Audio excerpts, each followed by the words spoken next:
क्या सच्ची भक्ति और विश्वास जीवन में चमत्कार कर सकते हैं? ये कहानी है जानकी की, एक गरीब विधवा महिला जो अपनी अंतिम उम्मीद लेकर ठिठुरती ठंड में गंगा किनारे जाती है। उसका एकमात्र सहारा उसका बेटा गंभीर बीमारी से जूझ रहा। लेकिन क्या पौष पूर्णिमा का व्रत उसकी दुनिया बदल पाएगा? क्या आस्था सच में चमत्कार कर सकती है? जानने के लिए इस कहानी को अंत तक जरूर देखें। सर्दियों की कड़ाके की ठंड थी। गांव के आखिरी छोर पर मिट्टी की एक छोटी सी कुटिया में जानकी अपने 10 साल के बेटे माधव के साथ रहती थी। जानकी विधवा थी और गरीबी में भी अपनी आस्था को संजोए हुए थी। उसका बेटा माधव ही उसका एकमात्र सहारा था, लेकिन माधव कई दिनों से बीमार था। गांव के वैद्य ने कहा था कि यह बीमारी साधारण नहीं है और माधव की जान को खतरा हो सकता है।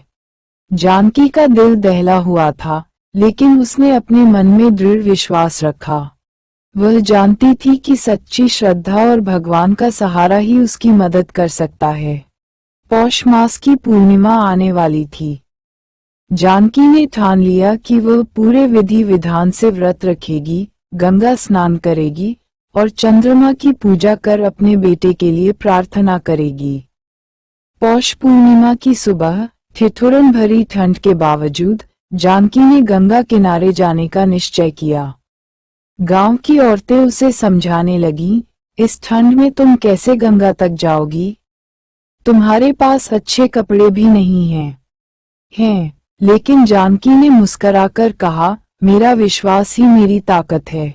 माँ गंगा मेरा सहारा बनेंगी। वह एक पुरानी धोती ओढ़कर, पैरों में टूटी चप्पल पहन गंगा की ओर निकल पड़ी। रास्ता कठिन था। ठंडी हवा और जमीन की बर्फ जैसी ठंडक से उसके पैर सुन्न हो रहे थे, लेकिन हर कदम के साथ वह भगवान का नाम लेती रही। गंगा किनारे पहुंचकर जानकी ने स्नान किया। ठंडे पानी ने उसके शरीर को झकझोर दिया, लेकिन उसका मन शांत था। उसने दीप जलाया और चंद्रमा की ओर देखकर प्रार्थना की, हे माँ गंगा, हे चंद्रदेव, मेरे बेटे की रक्षा करें। मैं अपना सब कुछ न्यौछावर करने को तैयार हूँ। बस उसे जीवनदान दे दीजिए। वह वहीं बैठकर ध्यान करने लगी। तभी उसे ऐसा लगा जैसे गंगा की लहरें किसी खास धुन पर नाच रही हैं। चंद्रमा की रोशनी अचानक और तेज हो गई। जानकी ने आंखें खोली तो उसे एक साधु बाबा सामने खड़े दिखाई दिए। बाबा ने कहा, बेटी, तुम्हारा विश्वास और भक्ति अतुलनीय है। गंगा और चंद्रदेव ने तुम्हारी प्रार्थना सुनी है। तुम्हारा पुत्र स्वस्थ हो जाएगा। व्रत तुम्हारे जीवन की सभी समस्याओं का समाधान करेगा। जानकी की आंखों से आंसू बह निकले। उसने साधु बाबा के चरणों में सिर झुकाया, लेकिन जब उसने सिर उठाया तो बाबा अदृश्य हो चुके थे। जानकी घर लौटी तो देखा कि माधव पहले से बेहतर महसूस कर रहा था। अगले दिन वह हंसते हुए अपनी माँ के पास खेल रहा था। गांव वालों ने इसे चमत्कार माना।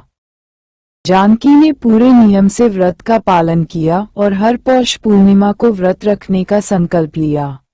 उस दिन से जानकी के जीवन में खुशियां लौट आईं। उसने अपने बेटे को न सिर्फ स्वस्थ देखा, बल्कि उसने उसे बड़ा होकर एक महान व्यक्ति बनते भी देखा। जानकी का विश्वास और उसकी भक्ति हर किसी के लिए एक प्रेरणा बन गई। हम ऐसे ही और प्रेरणादायक और धार्मिक कहानियां आपके लिए लाते रहेंगे। अगर आप भी ऐसी कहानियों को सुनना चाहते हैं, तो हमारे चैनल को सब्सक्राइब करें और इस वीडियो को लाइक करना न भूलें।